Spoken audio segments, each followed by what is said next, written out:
বাংলার মুকুটে নয়া পালক ব্যাংককে এশিয়ান যোগাসন চ্যাম্পিয়নশিপে বাংলা তথা ভারতের মুখ উজ্জ্বল করল মালদার ছেলে শ্যাম মণ্ডল। মালদার মধ্যবিত্ত পরিবারের সন্তান শ্যাম শিশু বয়স থেকে খেলাধুলোর পাশাপাশি যোগের প্রতি অনুরক্ত। তার বহু পথ পেরোনোর পর দ্বিতীয়বারের জন্য মিলল বিদেশের মাটিতে আন্তর্জাতিক স্বীকৃতি। এশিয়ান স্পোর্টস যোগাসন ফেডারেশনের উদ্যোগে ব্যাংককে আয়োজিত চতুর্থ এশিয়ান যোগাসন স্পোর্টস কাপ 2025-এ ট্র্যাডিশনাল যোগাতে স্বর্ণপদক এবং আর্টিস্টিক যোগাতে ব্রোঞ্জ পদক লাভ করেছে শ্যাম।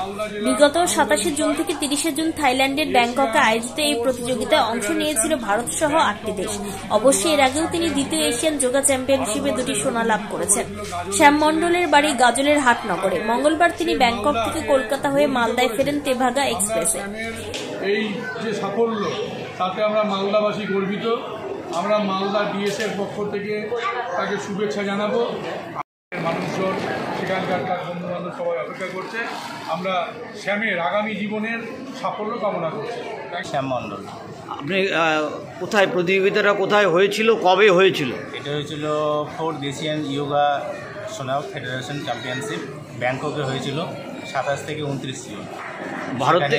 ভারত থেকে আর কে প্রতিনিধিত্ব করেছিল? ভারত থেকে কলকাতার ওখান থেকে আরও 3 জন, শিলিগুড়ি থেকে 1 জন, আরও দিল্লি হরিয়ানা থেকে গিয়েছিল। আপনি ছোটোবেলায় যোগা কার কাছ থেকে শিখেছেন?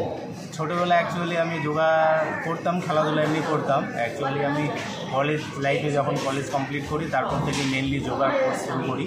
তারপরে আমাদের বর্ধমান আমার স্যার জয়ন্ত হোর, তারপর ওখান থেকে হুগলি পূর্ণনগরের গৌরাঙ্গ সরকার স্যারের কাছে আমি প্রশিক্ষণ নিই।